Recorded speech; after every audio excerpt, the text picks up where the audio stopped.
Everyone, welcome. Today, we're diving into one of the most powerful and honestly pretty sobering stories in the Gospel of Luke. We're talking about the parable of the rich man and Lazarus. It's this incredible tale of wealth, poverty, and what happens when the tables are completely turned after death. So, let's unpack this thing. But before we even meet the two main characters, I want to start with a question. And it's a big one because it's really the heart of this whole story. What if the one sin that could condemn you is a sin you commit by doing, well, absolutely nothing? Yeah, it's a chilling thought, right? And it is the key to understanding everything that's about to unfold. Okay, so first up, a tale of two lives. The story kicks off by introducing us to two men whose lives could not be more different. We're talking polar opposites here. It's this snapshot of insane inequality all happening right at the front gate of one guy's house. And man, the details here are everything. So on one side, you've got the rich man. He's clothed in purple and fine linen. Now, you got to understand, purple dye back then, it was ridiculously expensive. It took thousands of little sea snails to make just the tiny amount. It was basically a neon sign flashing, "I am filthy rich." And he feasted sumptuously every single day. Not just on holidays, every day. Then, right outside his gate, you have Lazarus. He's literally covered in sores, and all he wants are the scraps from the rich man's table. You know, the pieces of bread they'd use like napkins and just toss on the floor? I mean, the contrast is just brutal. One guy's wrapped in purple, the other's wrapped in sores. And here's where it gets really interesting. A bit of irony for you. The only person who actually gets a name in this whole story, it's the poor guy, Lazarus. The rich man? He's just the rich man. And the name Lazarus is the Greek version of Eleazar, which means God has helped. Now look at him, homeless, starving, sick. It looks like God has done anything but help him. But that name is a massive clue, a bit of foreshadowing for the wild twist this story is about to take. All right, so this extreme contrast on Earth, it's all just setting the stage for the main event, the great reversal.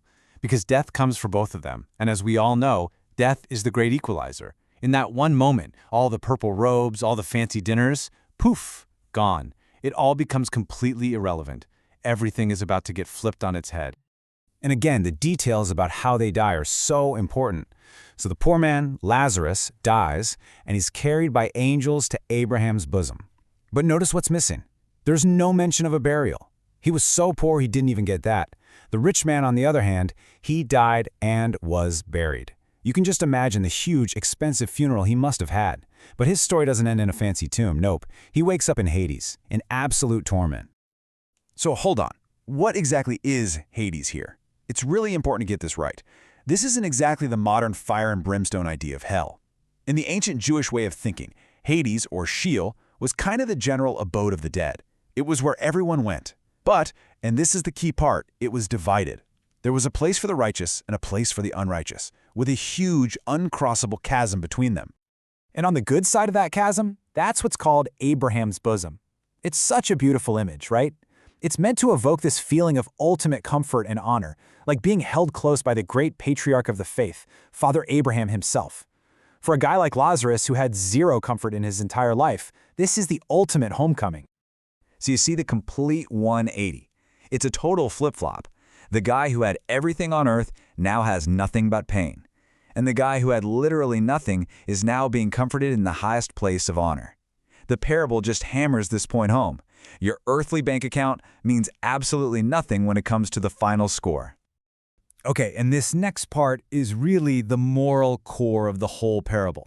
We get a conversation, a desperate plea from the rich man in his torment. And the answer he gets, well, it reveals a very hard and very permanent truth.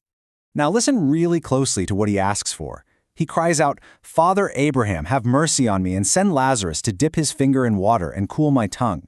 Did you catch that? Send Lazarus. Even now, from this place of agony, he still sees Lazarus as his errand boy. He's not asking to be saved. He's ordering a drink. That earthly entitlement, that arrogance, it stuck with him even in torment. Abraham's response is just devastatingly final. He starts by reminding him, "Son, remember, in your life you got all the good stuff and Lazarus got all the bad stuff. Now he's comforted and you're in agony." And then comes the hammer blow. He says that between them, a great chasm has been fixed. It's permanent. No one can cross it. Game over. Their fates are sealed. So now the rich man gets it. His own fate is sealed. So he tries a different tactic. He makes another plea, but this time it's not for himself. It's for his 5 brothers who are still alive. And the answer he gets to this request, this is maybe the most chilling part of the entire parable. So he begs Abraham, then please, Father, send him, yep, he's still talking about Lazarus, to my father's house to warn my 5 brothers. Now, on the surface, this sounds almost noble, right? Like he's finally thinking about someone else. He's worried his brothers are going to end up in the same awful place. He's convinced that what they need is a miracle, a ghost story to scare them straight. But Abraham's reply is so simple, yet so profound. He basically says they don't need a messenger from the dead. They already have everything they need to know. He tells them they have Moses and the prophets. Let them listen to them. And Moses and the prophets, that's just shorthand for the scriptures, what we call the Old Testament, which is packed with warnings about ignoring the poor and loving your money too much.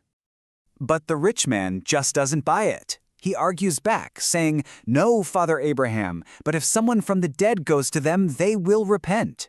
He's convinced that just reading old texts isn't enough.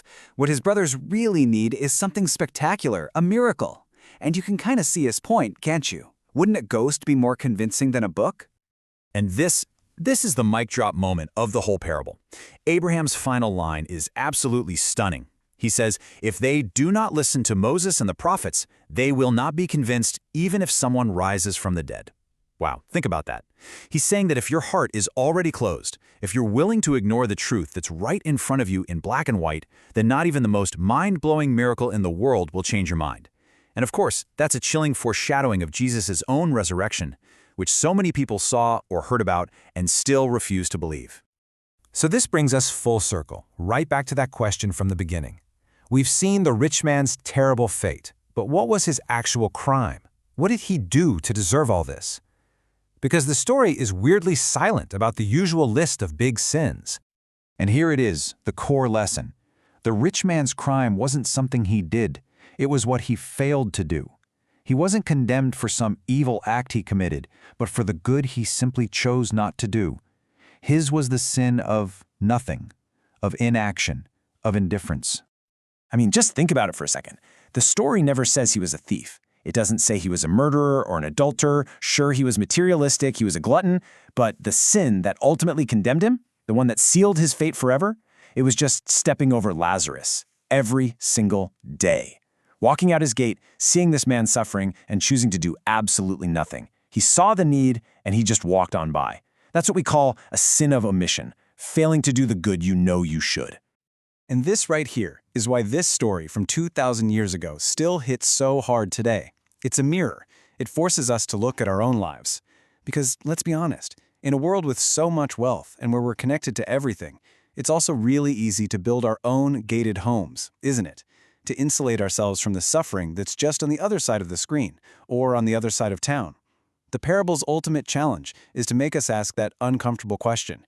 In what ways are we the rich man? And so we're left with this final, lingering question. This parable, it's not really just a scary story about the afterlife. It's a direct, profound challenge to us, right here, right now. It forces us to look around and ask, who are the needy at our gate today? Who is our Lazarus? Who are the poor, the sick, the forgotten people at our own gates? And those gates can be physical or they can be digital, that maybe, just maybe, we're stepping over every single day. And the final question is the most important one. What are we going to do about it?